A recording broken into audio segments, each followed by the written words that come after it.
Yo, what up? My name's Braden, and welcome back to Music Philosophy, the show where I dive deep into all sorts of musical concepts. I make a video like this every week, so if you're interested in seeing more, be sure to subscribe. Today, I want to talk about something I hear from young musicians all the time, and that is the belief that learning music theory will hinder their creativity. In this video, I'll tell you why that feeling is valid, clear up some common misconceptions about music theory, and hopefully by the end convince you that the reality is exactly the opposite. Let's get into it. Music philosophy. So in order to answer this question in a clear way, let's define what it means for creativity to be limited. 1. Reduction in possibility. Can you make a smaller variety of things? 2. Creation of roadblocks. Is it now harder for you to create something? 3. Discouragement of experimentation. Are you now forced to make safer decisions? If music theory causes one or more of these things, then we will say it limits creativity. Otherwise, it doesn't. The belief that learning music theory will put you in a box is one that I think most artists hold at some point. I know personally, I believed for a long time that I didn't want to make music that sounded like everything else, and learning music theory would force me to conform my ideas to musical norms. And it makes sense why an artist might feel this way. Without any rules, it feels like you have an infinite palette. You can choose any note that you want to choose and put it any place you want. You have literally infinite possibility. When you start to learn the very basic fundamentals of theory, music starts to look like hopscotch. Tonic to subdominant to dominant to tonic. When you compare that to the infinite palette you just had, of course, it looks like a massive, massive reduction of possibility. I think a lot of young musicians get to this point and think, oh, this is telling me I have to make boring, bland music. And they decide that music theory isn't for them. And to be fair, hopscotch kind of sucks. It's not hard, and let's be honest, a 4-year-old can do it. But remember, this is just the very basic fundamentals of theory. It would be unfair to judge the possibilities of mathematics based on only the knowledge of basic addition. We're going to return to the hopscotch analogy in detail, but first, there's a really common misconception that I need to clear up. I get asked sometimes, hey man, you know music theory, right? And that's a question I struggle to answer, because sure, I know some things, but learning all of music theory is like trying to learn all the animals.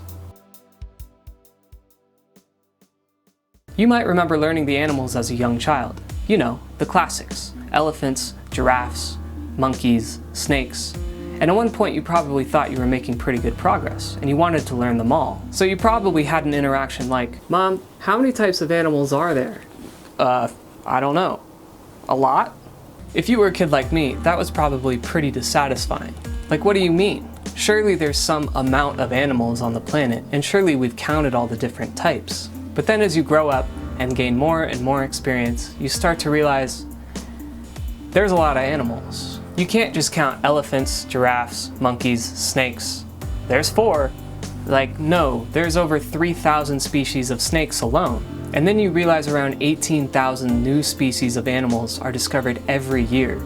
So, of course no one knows all the animals. But just because you'll never know all the animals, that doesn't mean it's not extremely useful to be able to look at an animal, and although you don't know exactly which type it is, you know it's a snake.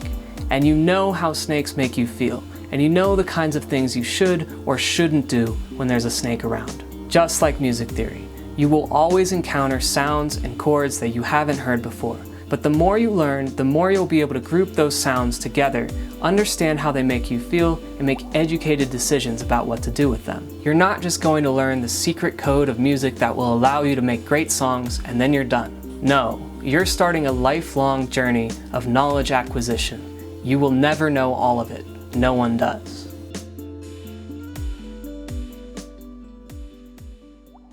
Returning to this hopscotch idea, what ends up happening is each new sound you discover becomes a new square on the course.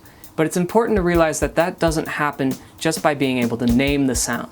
You have to know how to use it and know how it makes you feel. There's not just one place to learn these squares. You could learn them in a traditional, scholastic setting, which admittedly is going to be the most thorough. Or, like me, you could learn them on your own on the internet. There's an astounding amount of resources you can use, and I'll link a few channels that really helped me in the description. And you should supplement this with conscious experimentation.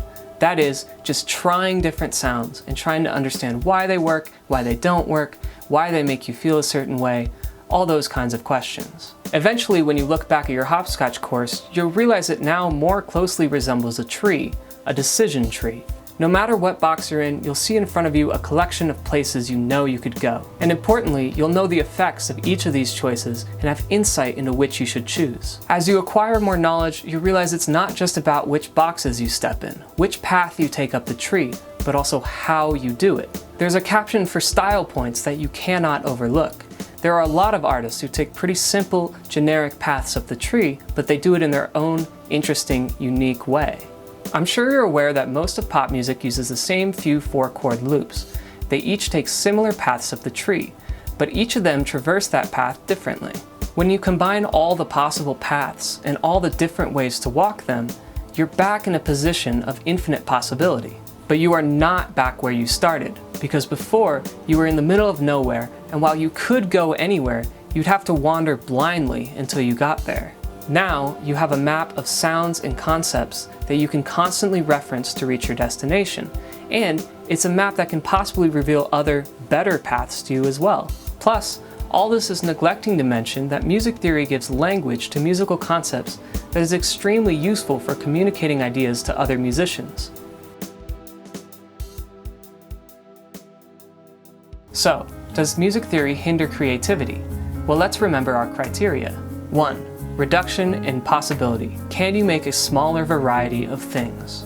I would say no. We already talked about your decision tree of infinite possibility, but even that is a small subset of all possible sounds. There's another misconception that music theory defines the rules of music, but really all it does is describe. It describes and groups the sounds that people have used in the past, but it passes no judgment on the sounds people might use in the future. It is not the role of music theory to prevent any one sound, but rather simply to define and understand the uses of that sound. So for this reason, it's really impossible for it to cause any reduction in possibility. 2. Creation of roadblocks. Is it now harder for you to create something? This one is a little less straightforward, because in the beginning, when concepts are newer, it may feel like it takes more work to create music. But I would argue that this is just different work. Remember, prior to knowing music theory, you were left to guess. When faced with the unlimited possibilities of sound, you had limited insight into which choices you should make.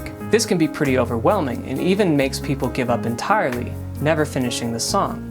And if that's not a roadblock, I don't know what is. While the beginning can feel difficult, as you gain more experience in traversing and growing your tree, it becomes easier to explore. There is work you'll have to put in to get there, but that work becomes easier over time. So I'd argue no, music theory does not create roadblocks in the creative process. 3. Discouragement of experimentation. Are you told to make safer decisions?